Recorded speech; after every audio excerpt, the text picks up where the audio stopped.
certains prétendent que les Arabes, dans la période pré-islamique, les Arabes de l'Jahiliyyah, avaient une forme d'unicité, ce qu'on appelle Tawhid al-Rububiyyah. Ils reconnaissaient, d'après ce qu'ils prétendent, certaines personnes ou bien certaines tendances, que les Arabes dans la période pré-islamique prétendaient ou bien croyaient à l'existence d'Allah Ta'ala et qu'Allah Ta'ala était le créateur, qu'Allah Ta'ala est celui qui donnait la subsistance, qu'Allah Ta'ala qui donnait la mort, qui donnait la vie, etc.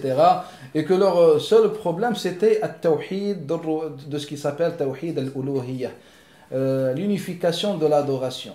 C'est-à-dire que les Arabes, d'une façon autre, certaines personnes, certaines tendances, qu'ils avaient plus de tawhid que beaucoup des musulmans, qui font par exemple at-tawassul par exemple. Est-ce que cela est vrai? Que les Arabes avaient une forme de tawhid, par exemple ce qui s'appelle maintenant tawhid al-rububiyyah. Est-ce qu'ils avaient ce tawhid?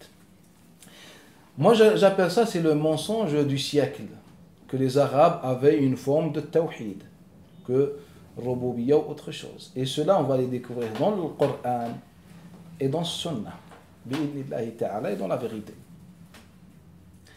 Les Arabes, pendant la période pré-islamique, quand je dis les Arabes et les non-Arabes, avaient deux formes, bien avaient toutes les formes de shirk. Le shirk de al-Thanawiyah et le shirk de ce qu'on appelle al-Rububiyyah.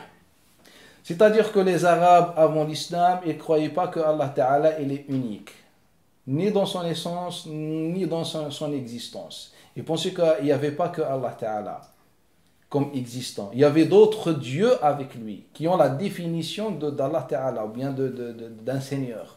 Il y avait ce qu'on appelle le dualisme, al-Thanawiyah, chez les Arabes. Et ils avaient aussi le shirk de Rububiyyah. Ils n'ont jamais reconnu que Allah Ta'ala a al-Rububiyyah. Qu'est-ce que al-Rububiyyah d'après la définition de certains de cette tendance en général? C'est que Allah Ta'ala est le créateur, Allah Ta'ala celui qui fait al-Tadbir, Tadbir al-Amr, celui qui dirige tout, qu'Allah Ta'ala al-Razir qui est dans la subsistance, Allah Ta'ala al-Muhyi wal-Mumit qui est dans la vie, qui est dans la mort. On commence par al-Shirk dans l'essence. Shirk al-Thanawiyya, le dualisme. On commence par un verset utilisé par cette tendance, aimé beaucoup par cette tendance. Allah Ta'ala il dit وَمَا نَعْبُدُهُمْ إِلَّا لِيُقَرِّبُونَ إِلَى اللَّهِ زُلْفَى, que nous adorons ces statues que pour qu'ils nous rapprochent d'Allah Ta'ala, pour qu'ils nous rapprochent d'Allah Ta'ala, dans la sourate de Az-Zumar.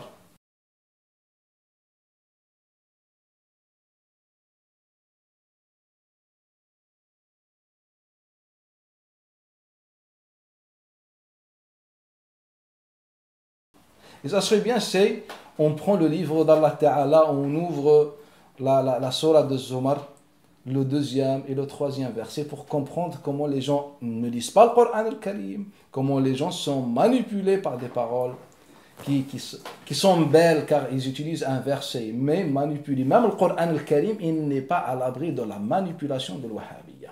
Même le Coran al-Karim, il est modifié. Même le Coran al-Karim, il est découpé. On n'est pas sincère. Donc ils prennent ce passage d'un verset. وَمَا نَعْبُدُهُمْ إِلَّا لِيُقَرِّبُونَ إِلَى اللَّهِ زُلْفَى. Dans la science du Coran al-Karim, pour comprendre un verset, la toute première chose, on commence par les causes de la descente pour le comprendre. Quelle est la cause de la descente du verset? Rapporté par les savants de Tafsir, Tabari, Ibn Abi Hatim al-Baghawi, d'après Jouaybir, d'après Abdullah ibn Abbas, à la kulli hal, la cause elle est célèbre. أن الآية نزلت في بني عامر وكنانة وبني سلمة, que cette ayah, ce verset a été descendu au sujet de trois tribus, Amir, Bani Amir, Kinana et Bani Salama. كانوا يعبدون الأصنام, ils adoraient al-asnam, ويقولون, ils disaient en même temps, al-malaika banatullah, les anges ce sont les filles d'Allah. Que les anges ce sont les filles d'Allah Ta'ala. Que Allah Ta'ala, que le Seigneur, c'est le Seigneur Père, d'après les mouchriquins arabes, les Arabes, ce sont des Arabes, qu'il y a deux Seigneurs, il y a le Père, il y a les filles. Comme chez les chrétiens, il y a le Père, il y a le Fils et le Saint-Esprit, chez les Arabes, nous dit, c'est le Coran al-Karim qui dit, la cause de la descente qui nous dit, qui nous explique le verset. Bani Kinana, bien Kinana, Bani Amir, Bani Salama, ils adoraient les statues et ils pensaient que les anges sont les filles d'Allah Ta'ala, qu'il y avait le Père, il y avait les filles. Est-ce qu'on appelle ça Tawhid? C'est ce qu'on appelle le dualisme, qui avait deux essences. Il y avait le Père, une essence Père, et l'essence Fille. Wal'iyadu billah. D'ailleurs, Allah Ta'ala, si le musulman, ou bien si d'abord ses égarés, et puis le musulman manipulé, avait juste une petite volonté de quelques secondes de continuer la lecture du verset, il va trouver que le troisième verset, Allah Ta'ala dit Walau aradallahu an yattakhida walada. Si Allah avait voulu prendre ou bien s'attribuer à un enfant.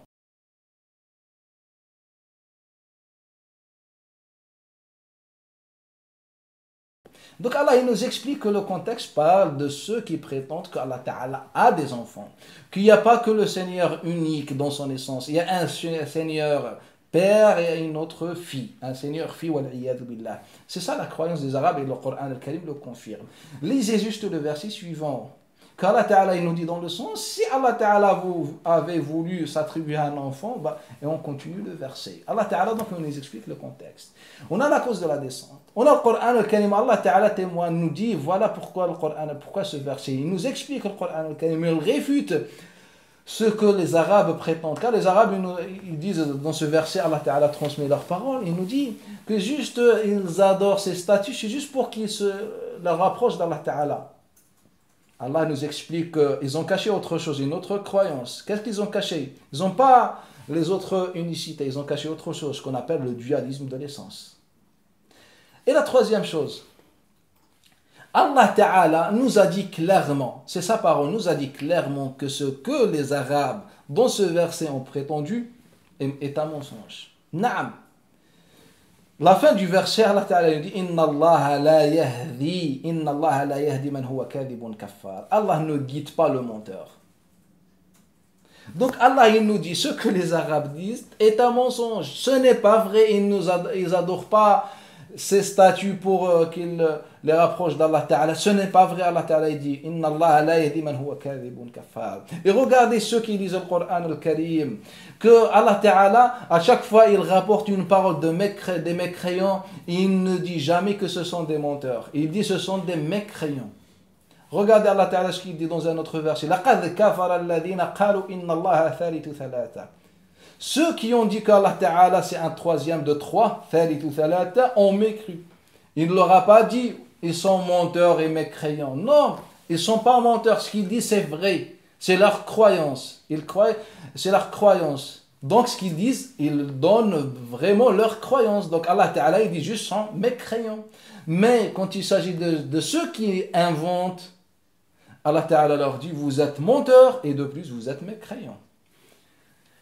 Ce verset a été utilisé par le Wahhabiyya dans un mauvais contexte et en découpant le verset, en même pas gardant le verset complet de Coran al-Karim. Lisez le Coran al-Karim. C'est la parole d'Allah Ta'ala qui est claire. Allah Ta'ala a envoyé son messager pas à des philosophes, pas à Aristote ou des philosophes, il a envoyé des musulmans. Tout musulman lit le Coran al-Karim avec objectivité et comprend. Lisez juste deux versets, vous allez comprendre. La deuxième chose, toujours dans Ashirk de l'essence, le dualisme. Allah Ta'ala il dit ما اتخذ الله من ولد وما كان معه من إله. Allah Ta'ala nous dit ما اتخذ الله من ولد. Allah Ta'ala ne s'est pas attribué un enfant. وما كان معه من إله. Il n'existe aucune divinité avec Allah Ta'ala. إذا لذهب كل إله بما خلق. Après Allah Ta'ala il nous explique pourquoi il n'a pas de Dieu avec lui, car chaque Dieu va prendre ce qu'il a créé. Il y aura deux dieux par exemple, chaque Dieu il va dire à l'autre que je prends mes créatures et je m'en vais. Allah Ta'ala, il parle dans l'air? Non.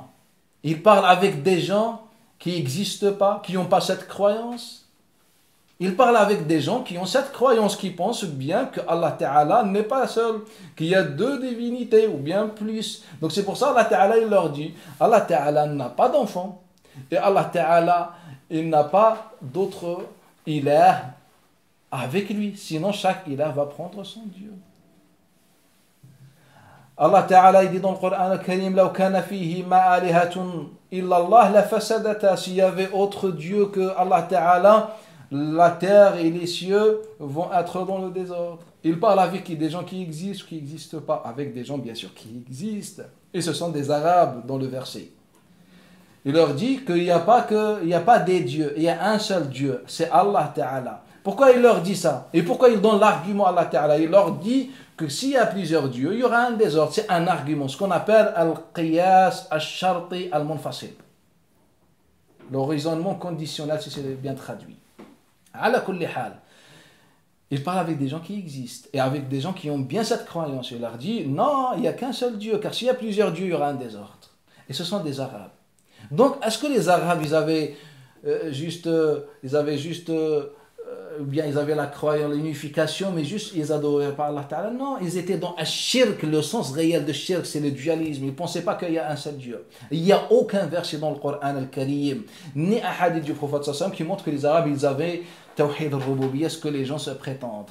Bien sûr qu'un wahhabite maintenant, il est en train de penser à un verset où Allah Ta'ala il dit à son prophète, dans le sens, si tu leur demandes c'est qui a créé les terres et les cieux, ils vont dire Allah. On va venir à ce verset, Inch'Allah Ta'ala, fala ta'jaloun. Ça, c'est le dualisme. La deuxième chose, al-rububiyya. Est-ce que les Arabes ont reconnu qu'Allah Ta'ala, celui le créateur, Allah Ta'ala, celui qui a le pouvoir, Allah Ta'ala, celui qui est dans la vie, la mort, la subsistance, etc. Ce qu'on appelle tawhid al-rububiyya, défini par leur prêtre comme Mohammed ibn Abdul Wahhab. Est-ce que Allah Ta'ala nous dit que les Arabes ont reconnu ceci? On dit non, Allah Ta'ala dit le contraire. Allah Ta'ala a fait descendre un verset où il dit wa ma yuhlikuna illa ad-dahr wa ma yuhlikuna illa ad-dahr. Il nous rapporte la parole des mouchriquines, les Arabes, que la chose qui nous fait périr, ou bien c'est le temps qui nous fait périr. Ce n'est pas Allah, c'est le temps ad-dahr. Wa ma yuhlikuna illa ad-dahr. C'est le temps qui nous fait périr. C'est les Arabes qui disent ça. Et Allah Ta'ala, la parole d'Allah Ta'ala, elle est claire. Pourquoi les Arabes disent ça? Est-ce qu'il y a un argument na'am rapporté et authentique d'après les conditions de Bukhari et Muslim? Ibn Abi Hatim al-Tabari disent Haddathana Abu Kurayb عن سفيان عن الزهري عن سعيد بن المسيب عن أبي هريرة. La chaîne de transmission authentique d'après les conditions de Bukhari et Muslim, c'est-à-dire les degrés les plus élevés de l'authenticité des chaînes de transmission. Ala kulli hal. Que le prophète sallam a dit Kana ahlul jahiliya, les gens de l'jahiliya. Il parle des gens de l'jahiliya. Kana ahlul jahiliya. Maintenant, on a deux versions. On a la parole du prophète sallam et on a la parole de Mohammed ibn Abdul Wahhab. Certains malheureux préfèrent la parole de Mohammed ibn Abdul Wahhab. Nous, les musulmans, préfèrent la parole du prophète. Qu'est-ce qu'il va dire le prophète sallam? C'est la réponse exacte sur notre sujet. Kana ahlul jahiliyyati yaqulun. Les gens de l'jahiliya disaient. C'est la parole du prophète sallam. Les gens de l'jahiliya disaient. Ma yuhlikuna illa al-layl wa an-nahar. Ce qui nous fait périr, c'est la nuit et le jour, c'est-à-dire le temps.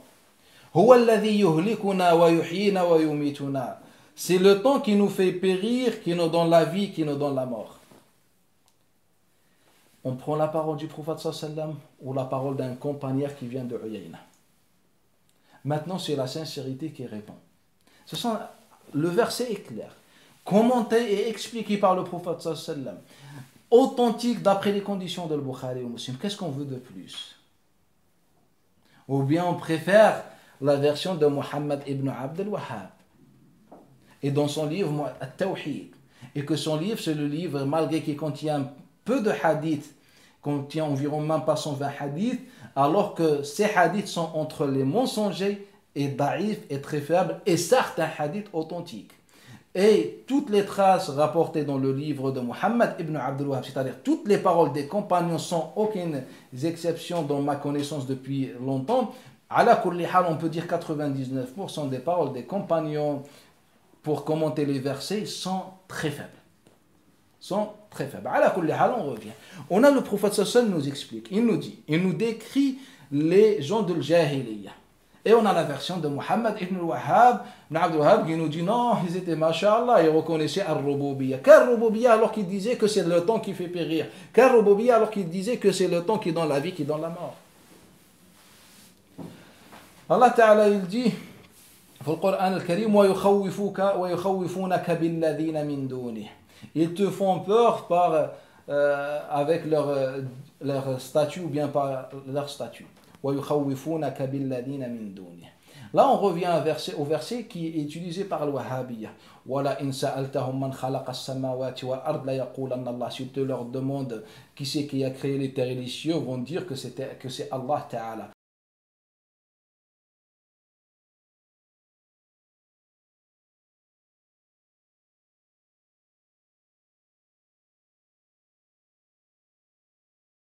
Ce verset, il suit ce verset que je viens de dire. Que les Arabes te font peur par leur Dieu. C'est-à-dire leurs dieux, ils sont capables, puissants et ils sont capables de te faire peur. Ce verset précède le verset Wala in sa'altahum. Et si tu leur demandes. Donc comment Allah Ta'ala d'un côté, il affirme que les statues sont utilisées par les Arabes pour faire peur aux gens.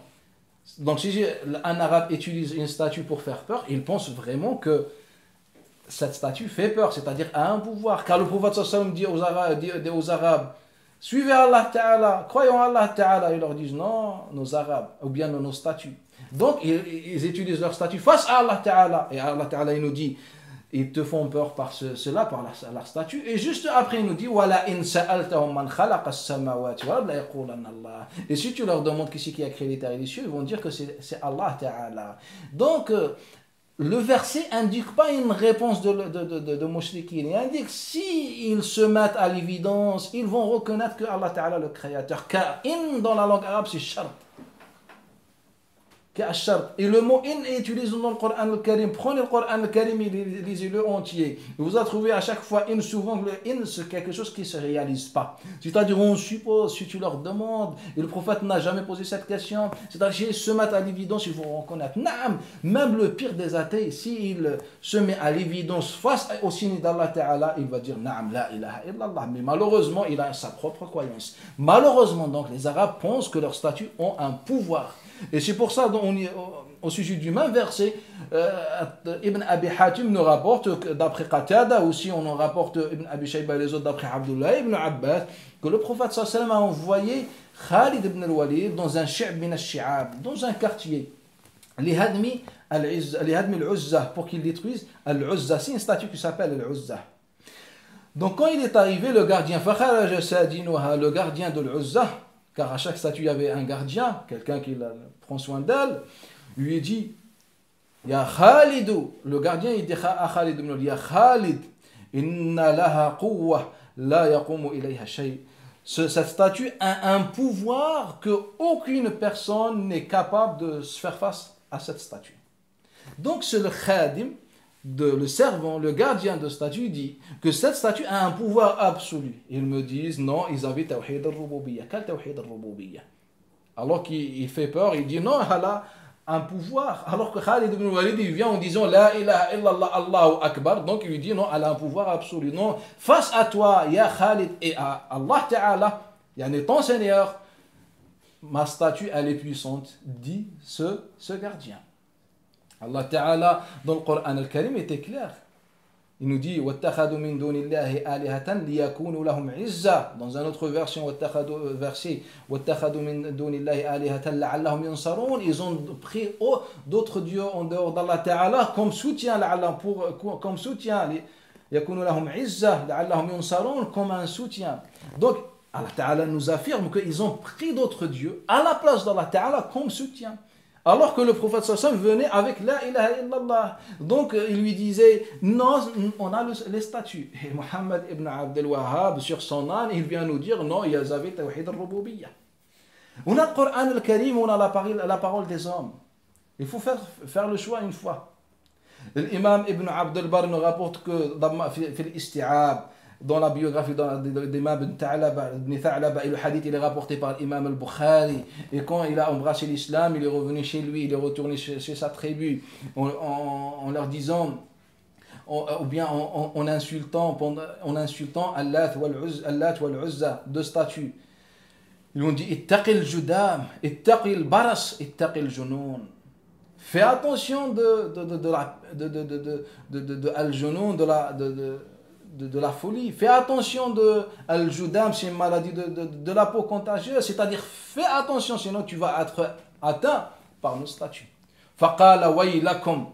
Il leur a dit, malheur sur vous, par Allah Ta'ala, n'ont aucun pouvoir.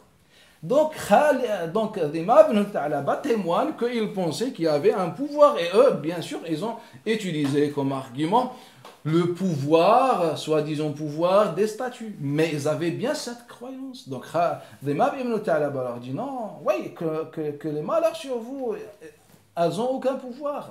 Lorsque Zanira, comme il rapporte Ibn Hajar al-Asqalani, a embrassé l'islam, a perdu sa vue, les mouchriquins de Quraysh ont commencé à lui dire ça, c'est les conséquences de ne pas suivre Lat wal Uzza wa Hubal. C'est à cause des statues, on dit. C'est les statues qui t'ont maudit. Les Quraysh disent à Zanira, c'était une chrétienne avant. Est-ce que les Arabes avaient cette croyance, cette unicité, soi-disant, d'après le Wahhabiyya, qu'ils avaient la croyance, quelle croyance, bien quelle unicité de Rububiyya, alors qu'ils affirmaient à leur statut des pouvoirs que les statuts, ou bien que le temps donne la vie et donne la mort, et que le temps fait périr, etc. Et le Coran al-Karim est clair, Allah Ta'ala il dit dans le Coran, nous pensons que tu es atteint par nos statuts. Al-Coran qui parle, atteint par les statuts, ils disent les Qurayshites, les Mouchriquines, ils disent au prophète sallam que tu es touché par nos statuts. Est-ce qu'il y a une reconnaissance que les statuts avaient un pouvoir de Rububiyya? Na'am. Car Rububiyya, déjà d'après Al-Wahhabiyya, c'est la création, c'est la subsistance, c'est Allah Ta'ala dans la mort, dans la vie, c'est Tadbir, Allah lahul amr. Mais les Qurayshites et les Mouchriquines ne disaient pas que Allah Ta'ala avait l'amr, le pouvoir absolu. Non, ils disaient que les Mouchriquines, que leur statut, et ils disaient ça dans un contexte de plus, face à un prophète qui dit que suivez Allah Ta'ala. Donc, c'est-à-dire ils ont des statuts face à Allah Ta'ala de plus. Pas juste un pouvoir isolé, mais un pouvoir même face à Allah Ta'ala. Ils étaient dans l'extrême de shirk, les Arabes, dans la période pré-islamique, et ce sont les versets qui témoignent. Et c'est le prophète sallam d'ailleurs qui nous parle, qui nous explique. Et le Coran al-Karim est bien clair dans le sujet. Et les compagnons, et vous revenez dans le livre de Tafsir, ou bien le livre d'histoire, et vous allez voir la réponse des mouchriquines à chaque fois. À chaque fois, regardez le hadith de l'imam Malik d'après Salih ibn Kaysan, d'après Ubaydillah ibn Abdillah ibn Utba ibn Mas'ud, d'après Zayd ibn Khalid al-Juhani. Il a dit, nous avons prié une prière de Subh après le Hudaybiyah, après une pluie de nuit. Et quand le prophète sallam a fini sa prière, nous a dit, Asbaha minkum kafirun billahi mu'minun bil kawkabi. Certains d'entre vous se sont levés ce matin dans la mécréance et d'autres dans la foi, dans le sens du hadith. Ala kulli hal, kafir. Pourquoi ils sont mécréants, il dit le prophète sallallahu alayhi wa sallam.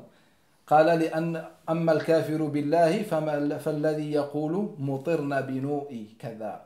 Le kafir, le prophète sallallahu alayhi wa sallam l'explique, il dit, celui qui dit que la pluie a été envoyée par une étoile. Point bien, une étoile.